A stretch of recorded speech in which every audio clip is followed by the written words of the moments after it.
Hi, ഞാൻ ആദിഷ്.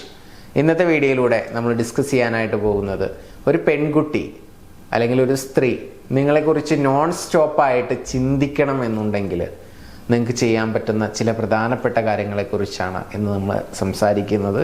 എല്ലാവർക്കും എൻ്റെ പുതിയ വീഡിയോയിലോട്ട് സ്വാഗതം. ലൈക്ക് ചെയ്ത് ഒന്ന് സപ്പോർട്ട് ചെയ്യുക ചാനൽ. ഓക്കെ, അപ്പോൾ ഒന്നാമത്തെ കാര്യം എന്ന് പറയുന്നത് വളരെ പ്രധാനപ്പെട്ടതാണ്.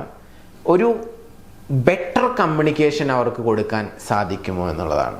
അഥവാ അവരുമായിട്ട് ഇടപഴകുന്ന സമയത്ത്, അവരുമായിട്ട് കമ്മ്യൂണിക്കേറ്റ് ചെയ്യുന്ന സമയത്ത് അവർക്ക് അത് മെമ്മറിയിൽ സൂക്ഷിക്കാൻ കഴിയുന്ന തരത്തിൽ നിങ്ങളോട് സംസാരിക്കുന്ന സമയത്ത് അവർക്ക് അവരുടേതായിട്ടുള്ള ഒരു റിലാക്സേഷൻ കിട്ടുക, ഒരു പോസിറ്റീവ് എനർജി കിട്ടുക.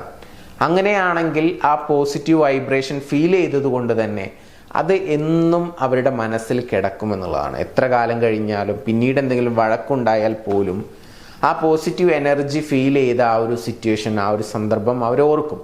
അപ്പോൾ എപ്പോഴും നമ്മളെ ഇഷ്ടപ്പെടുന്ന അല്ലെങ്കിൽ നമ്മൾ സ്നേഹിക്കുന്ന വ്യക്തികളായിക്കോട്ടെ, ഇനി സ്നേഹിക്കാത്ത വ്യക്തികളായിക്കോട്ടെ, ആരാണെങ്കിലും നല്ല രീതിയിൽ ബെറ്ററായിട്ട് കമ്മ്യൂണിക്കേറ്റ് ചെയ്യുന്നത് പലപ്പോഴും അവർ നമ്മളെക്കുറിച്ച് ചിന്തിക്കും, അല്ലെങ്കിൽ ചിന്തിക്കാൻ വേണ്ടിയിട്ട് ഒരു അവസരം ഒരുക്കുന്നുണ്ട് എന്നുള്ളതാണ്. അപ്പോൾ അവർ നമ്മളെക്കുറിച്ച് ചിന്തിക്കണം എന്നുണ്ടെങ്കിൽ ആദ്യം ശ്രദ്ധിക്കേണ്ടത് നമ്മുടെ ആശയവിനിമയത്തിലാണ്. അവരുമായിട്ട് ഇടപഴകുമ്പോൾ നന്നായിട്ട് സംസാരിക്കുക, ഹാപ്പിനെസ് കൊടുക്കുന്ന, പോസിറ്റീവ് വൈബ്രേഷൻ കൊടുക്കുന്ന, അവർക്ക് ഇൻട്രസ്റ്റ് ഉള്ള ടോപ്പിക്കുകളെ കുറിച്ചൊക്കെ സംസാരിക്കുക എന്നുള്ളതാണ്. രണ്ടാമത്തെ, അവർ നിങ്ങളെക്കുറിച്ച് ചിന്തിക്കണമെന്നുണ്ടെങ്കിൽ നിങ്ങൾ ഇൻഡിപെൻഡൻ്റ് ആവുക എന്നുള്ളതാണ്. അഥവാ നിങ്ങളുടെ കാര്യങ്ങളൊക്കെ നിങ്ങൾ തന്നെ സ്വയം ചെയ്യുക. അതോടൊപ്പം തന്നെ ബിസിനസ് ആയിക്കോട്ടെ, ജോലി ആയിക്കോട്ടെ, നിങ്ങൾക്ക് സ്വന്തമായിട്ട് ഉത്തരവാദിത്തങ്ങൾ ചെയ്യാനും നിറവേറ്റാനും അതൊക്കെ സാധിക്കുക, സ്വന്തം കാലിൽ നിൽക്കുക എന്ന് പറയുന്നത് വളരെ പവർഫുള്ളായിട്ട് അട്രാക്ഷൻ തോന്നുന്ന ഒരു കാര്യമാണ്. അങ്ങനെ വളരെ കോൺഫിഡൻറ്റോടുകൂടി ഇൻഡിപെൻഡൻ്റ് ആയിട്ട് മുന്നോട്ട് പോകുന്ന ആളുകളെക്കുറിച്ച് അവരെ മീറ്റ് ചെയ്യുകയും ഇടപഴകുകയൊക്കെ ചെയ്തു കഴിഞ്ഞാൽ അതവർ പിന്നീട് ഇങ്ങനെ ഓർക്കും, നോൺ സ്റ്റോപ്പായിട്ട് ഓർക്കും എന്നാണ് പറയുന്നത്, തിങ്ക് ചെയ്യും എന്നുള്ളതാണ് പറയുന്നത്. അപ്പോൾ നിങ്ങളുടെ കാര്യത്തിൽ നിങ്ങൾ സ്വന്തമായിട്ട് ഇൻഡിപെൻഡൻ്റ് ആവുക എന്ന് പറയുന്നത് നിങ്ങൾ ശ്രദ്ധിക്കുക. അതിനുവേണ്ടി നിങ്ങൾ ആക്ഷൻസ് എടുക്കുക. ആയിട്ടുണ്ടെങ്കിൽ അത് തുടർന്നു കൊണ്ടിരിക്കുക എന്നുള്ളതാണ്. ഇൻഡിപെൻഡൻ്റ് ആവുക എന്നുള്ളതാണ് രണ്ടാമത്തെ കാര്യം. ഇനി മൂന്നാമത്തെ കാര്യം എന്ന് പറയുന്നത്, നമ്മൾ ഫിസിക്കലി ഒരുപാട് ഷേക്ക് ഹാൻഡ് കൊടുക്കുക, ഹഗ് ചെയ്യുക എന്നുള്ളതൊന്നുമല്ല ഒരു കണക്ഷൻ ബിൽഡ് ചെയ്യാൻ. അതൊന്നുമല്ല അവർ കൂടുതലായിട്ട് ഓർക്കുന്നത്.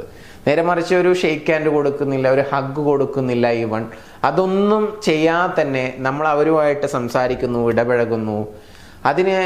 അതിനിടയിൽ നമ്മുടെ കമ്മ്യൂണിക്കേഷനിൽ അവർക്ക് വേണ്ട രീതിയിലുള്ള കോംപ്ലിമെൻസുകൾ നമുക്ക് കൊടുക്കാൻ സാധിക്കുകയാണെന്നുണ്ടെങ്കിൽ, അവരെ അപ്രിഷ്യേറ്റ് ചെയ്തുകൊണ്ടുള്ള വാക്കുകൾ, അവരുടെ പാഷനെ പ്രോത്സാഹിപ്പിച്ചുകൊണ്ടുള്ള സപ്പോർട്ട്, അല്ലെങ്കിൽ അവർക്ക് വേണ്ട എന്തെങ്കിലും സപ്പോർട്ടുകളോ നെറ്റ്വർക്കോ അങ്ങനെ എന്തെങ്കിലുമൊക്കെ രീതിയിലുള്ള സപ്പോർട്ടുകൾ നമുക്ക് ചെയ്തു കൊടുക്കാൻ പറ്റുകയാണെങ്കിൽ ഒക്കെ തീർച്ചയായിട്ടും അവർ നമ്മളെക്കുറിച്ച് ആലോചിക്കും. ഇങ്ങനെ ഒരു വ്യക്തിയെ കണ്ടത് നന്നായി പോയല്ലോ, അല്ലെങ്കിൽ ആ വ്യക്തിയെ മീറ്റ് ചെയ്തത് എൻ്റെ ജീവിതത്തിൽ വലിയൊരു ചേഞ്ചായി, എനിക്ക് പല രീതിയിലുള്ള സപ്പോർട്ടും ആ വ്യക്തിയിൽ നിന്ന് കിട്ടുന്നുണ്ട് എന്നുള്ള രീതിയിലൊക്കെ അവർ ചിന്തിച്ചു കൊണ്ടേയിരിക്കും എന്നുള്ളതാണ്.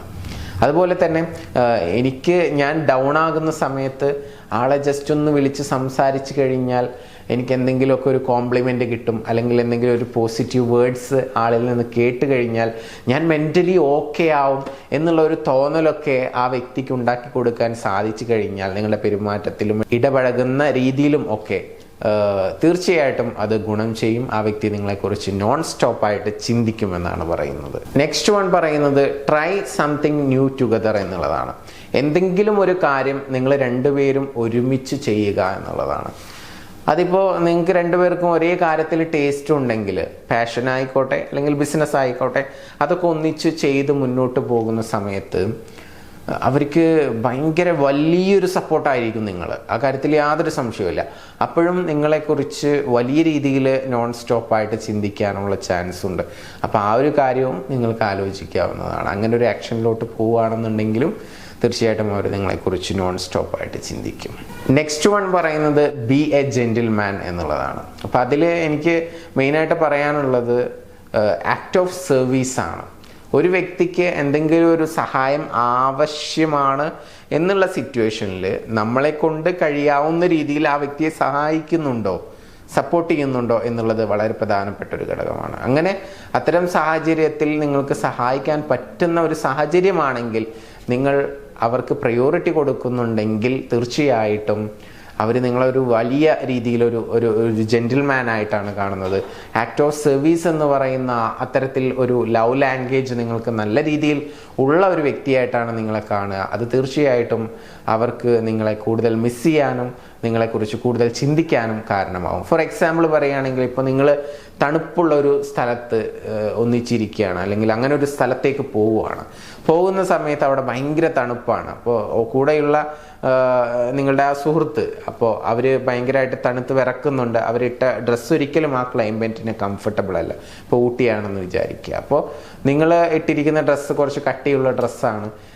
നിങ്ങൾ ഓക്കെയാണ്, കംഫർട്ടബിൾ ആണെങ്കിൽ കൂടി നിങ്ങൾ നിങ്ങളുടെ ഒരു ഡ്രസ്സ് ഊരിക്കൊണ്ട് അവർക്ക് ഇടാൻ വേണ്ടി കൊടുക്കുക. അപ്പോൾ അത് കോട്ടായിക്കോട്ടെ അല്ലെങ്കിൽ ഷർട്ടായിക്കോട്ടെ, എന്തോ ആയിക്കോട്ടെ. അപ്പോൾ അത് നിങ്ങൾ ഇടാൻ കൊടുക്കുമ്പോൾ അവരെ ചേർത്ത് പിടിക്കുകയാണ്, അവരെ കെയർ ചെയ്യുകയാണ്. അവിടെ അവർക്ക് അത് ആവശ്യമാണ്. ആ തണുപ്പിനെ പ്രതിരോധിക്കുക എന്ന് പറയുന്ന, അതിനെന്തെങ്കിലും ഒരു സാധനം കിട്ടുക എന്ന് പറയുന്നത്. ഇനി അതല്ല, നിങ്ങളുടെ കൊടുക്കണമെന്നില്ല, അല്ലെങ്കിൽ വേറെ അവിടുന്ന് വാങ്ങിക്കാൻ കിട്ടുമെങ്കിൽ അത് എത്രയും പെട്ടെന്ന് തന്നെ വാങ്ങിച്ച് കൊടുത്താലും മതി. അല്ലെങ്കിൽ പുതിയത് വാങ്ങിക്കുന്നത് വരെ നിങ്ങളുടെ ഉപയോഗിക്കാൻ കൊടുക്കുക. അങ്ങനെ ഏത് രീതിയിലാണോ നമുക്ക് കെയർ ചെയ്യാൻ പറ്റുക, ആ സിറ്റുവേഷനിൽ അവരുടെ ആവശ്യത്തിനനുസരിച്ച് ആ ഒരു ആക്ട് ഓഫ് സർവീസ് നമ്മൾ ചെയ്യുന്ന സമയത്ത് സ്വാഭാവികമായിട്ട് അത് അവർ ഓർത്ത് വെക്കും. എത്ര വർഷം കഴിഞ്ഞാലും അവരത് മറക്കില്ല. നിങ്ങളുടെ ആ റിലേഷൻഷിപ്പ് ഒരുപാട് നാൾ മുന്നോട്ട് പോയി കഴിഞ്ഞാൽ പോലും അവരത് ഓർത്തു വെക്കും എന്നുള്ളതാണ്. അതെന്നും നല്ലൊരു മെമ്മറി ആയിട്ട് മനസ്സിലുണ്ടാകും. അപ്പം നിങ്ങളെക്കുറിച്ച് നോൺ സ്റ്റോപ്പായിട്ട് ചിന്തിക്കണം എന്നുണ്ടെങ്കിൽ, നല്ല രീതിയിലുള്ള ആക്ട് ഓഫ് സർവീസ് എന്ന് പറയുന്ന ലവ് ലാംഗ്വേജ് നല്ല രീതിയിൽ നിങ്ങളത് ഉപയോഗിക്കണം എന്നുള്ളതാണ് പറയുന്നത്, ജീവിതത്തിൽ കൊണ്ടുവരണം എന്നാണ് പറയുന്നത്. അപ്പോൾ ലവ് ലാംഗ്വേജസിനെ പറ്റിയൊക്കെ ഞാൻ ഇതിനു മുമ്പ് ധാരാളം വീഡിയോസൊക്കെ ചെയ്തിട്ടുണ്ട്. അപ്പോൾ ആ വീഡിയോസ് കാണാത്ത ആളുകളുണ്ടെങ്കിൽ പഴയ വീഡിയോസൊക്കെ ഒന്ന് ചെക്ക് ചെയ്യുക. തീർച്ചയായിട്ടും അതൊക്കെ നിങ്ങളുടെ ജീവിതത്തിൽ മുന്നോട്ട് പോകാൻ, ഹാപ്പി ആയിട്ടിരിക്കാൻ വളരെയധികം ഉപകാരപ്രദമായിരിക്കുമെന്ന് ഞാൻ വിശ്വസിക്കുന്നു. നിങ്ങളുടെ റിലേഷൻഷിപ്പിൽ ഏതെങ്കിലും രീതിയിലുള്ള പ്രയാസങ്ങളോ എന്തെങ്കിലുമൊക്കെ നിങ്ങൾ ഫേസ് ചെയ്യുന്നുണ്ടെങ്കിൽ, സപ്പോർട്ടിന് വേണ്ടിയിട്ട് മുകളിൽ കാണുന്ന നമ്പറിലോട്ട് വിളിക്കാവുന്നതാണ്. തീർച്ചയായിട്ടും ഞങ്ങളുടെ സപ്പോർട്ട് ഉണ്ടായിരിക്കും. നമുക്ക് ലവ് റിലേറ്റഡ് ആയിട്ടുള്ള പ്രോബ്ലംസ് ഉണ്ടെങ്കിൽ അത് സോൾവ് ചെയ്യാനുള്ള പേഴ്സണൽ ഗൈഡൻസ് കാര്യങ്ങളൊക്കെ ഉണ്ട്. അതുപോലെ തന്നെ നിങ്ങളുടെ റിലേഷൻഷിപ്പിൽ, ഹസ്ബൻഡ് ആൻഡ് വൈഫ് റിലേഷൻഷിപ്പിൽ എന്തെങ്കിലും ഇഷ്യൂസ് ഉണ്ടെങ്കിൽ അത് സോൾവ് ചെയ്യാൻ നമുക്ക് കൺസൾട്ടിങ് ഉണ്ട്. നമുക്ക് സൈക്കോളജിസ്റ്റ് അവൈലബിൾ ആണ് നമ്മുടെ സെൻറ്ററിൽ. പിന്നെ അതുപോലെ തന്നെ നിങ്ങൾക്ക് വേറെ എന്തെങ്കിലും സപ്പോർട്ടുകൾ വേണമെങ്കിൽ, ഇപ്പോൾ ലൈഫ് റിലേറ്റഡ് ആയിട്ടുള്ള എന്തെങ്കിലും ഇഷ്യൂസ്, ലൈഫിൽ സക്സസ് ആവണമെന്ന് ആഗ്രഹിക്കുക, അല്ലെങ്കിൽ ലൈഫിൽ കുറച്ചുകൂടി വെൽത്ത്, സാമ്പത്തികമായ ഉയർച്ചയിലോട്ട് പോകണം, അപ്പം അതിനുവേണ്ടി എൻ്റെ മൈൻഡ് സെറ്റ് എങ്ങനെയാണ് റെഡിയാക്കേണ്ടത്, സമ്പത്ത് കൂടുതൽ ആർജിക്കാൻ വേണ്ടി ഞാൻ എന്തൊക്കെയാണ് ചെയ്യേണ്ടത്, ഇങ്ങനെയുള്ള കാര്യങ്ങളൊക്കെ പഠിക്കണമെന്നുണ്ടെങ്കിൽ അതിൻ്റേതായിട്ടുള്ള കോഴ്സുകൾ, നിങ്ങളുടെ പ്രശ്നങ്ങൾ എന്താണെന്നുള്ളത് നിങ്ങൾ എന്ത് ചെയ്യുക, മുകളിൽ കാണുന്ന നമ്പറിൽ വിളിച്ച് ജസ്റ്റ് ഒന്ന് ഷെയർ ചെയ്യുക. അതിന് വേണ്ട നിർദ്ദേശങ്ങൾ നിങ്ങൾക്ക് നൽകുന്നതാണ്. അതിനനുസരിച്ച് മുന്നോട്ട് പോയി കഴിഞ്ഞാൽ നിങ്ങളുടെ ജീവിതത്തിൽ ഏത് പ്രശ്നവും നമുക്ക് ഈസി ആയിട്ട് പരിഹരിക്കാനായിട്ട് സാധിക്കും. അപ്പോൾ ഞങ്ങൾ നിങ്ങളുടെ കൂടെയുണ്ട്. സപ്പോർട്ടിന് വേണ്ടിയിട്ട് വിളിക്കാവുന്നതാണ്. Thank you so much. പുതിയ വീഡിയോ ആയിട്ട് വീണ്ടും കാണാം.